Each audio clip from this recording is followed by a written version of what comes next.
in my opinion, these are going to be the next generals of the body of Christ. And if it is not them, they're the ones who are going to go and find them. So I just came back from Costa Rica, and one of the things that I'm constantly so impressed about when I go to Latin America is just the fire and the drive and the dedication that comes from the Christians, honestly, from those who are dedicated to the Lord in Latin America. I had a dream, I don't know how many years ago, maybe 7 years ago, where the Lord brought me over a map of Latin America, and I saw all these places where there's going to be legitimate revivals and like outpourings and all that stuff. And Jesus, he was right beside me in my dream. He told me, he said, "Kayle, go to Mexico, go to Latin America, because the next generals of the body of Christ are coming from there." And so he said, "I'm sending you to go and announce this message to them, and to go and find them, and go let them know that they're believed in and all that stuff." And that's the long story of that. That's why I am so passionate about the human trafficking that we do, because I know the next generals of the body of Christ have been locked away into that. Like there's Latin America, they're full of fire, they're full of passion, they're beautiful people, but they have nothing. And they're coming from countries where all of the money that they can try and raise to be a missionary isn't anywhere near enough. How do we get somebody that's from the slums in Latin America, or even from what we would say like even middle class in Latin America, how do we get them to go into Europe? How do we get them to go into the nation's capital with me? How do we get them to go all over the place? Long story short is I landed in the middle of Costa Rica. I landed in San Jose, and was so blown away because I felt like I was around a bunch of these generals of the body of Christ, and they had nothing. Like they had nothing. They had no money, and I kept on asking questions. So what's going on here? What are your staff fees? Because it's YWAM, and so they have to pay for that. How are you paying for food? Asking all these questions. And this is why I'm so passionate about all of us walking together, like my partners and I, because I was able to turn around there, and they gave me money for my flights, and they gave me a tiny honorarium. And one of my favorite things to do with that is to turn around, and I call it recycling the money. And so I just turned around and I gave all the money back to certain individuals that I was talking with.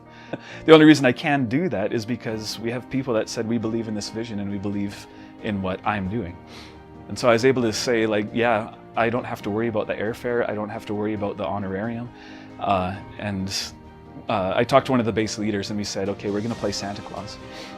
And the way that they have everything working there is, for the staff, they pay $1.50 per meal, and that's it. And that's what they get to eat.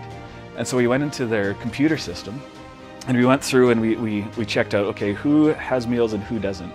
And I was praying about people who the Lord showed me already, and just wanting to bless them and all that kind of stuff. And I went through all these guys, and it was amazing because I went to them, and some of them had 2 meals left. And they were like, what are they going to do after that? They just pray. Some of them, a family from Puerto Rico had just moved there, and husband and wife and 2 kids, and they had 0 meals left. They used their last ones that day. And so I was able to go there and put my entire honorarium and all the flight costs, which is over $800 US, and just start loading these people up with hundreds of meals.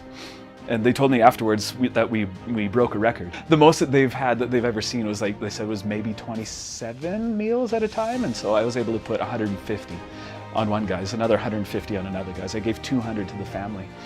And all of that, again, is because of my partners. And I'm a broken record with that, and I don't care, because I know that I'm representing my partners when I go to a place like that. I know that it's not just Kayle, it's not just my desire, it's not just my hobby, it's my mission, it's my drive. This is why I am alive, is to empower these guys. And I felt like that we had such a privilege, because I was able to pay for months of meals for who, in my opinion, these are going to be the next generals of the body of Christ. And if it is not them, they're the ones who are going to go and find them. So these guys, what they're doing is they're building houses in the slums.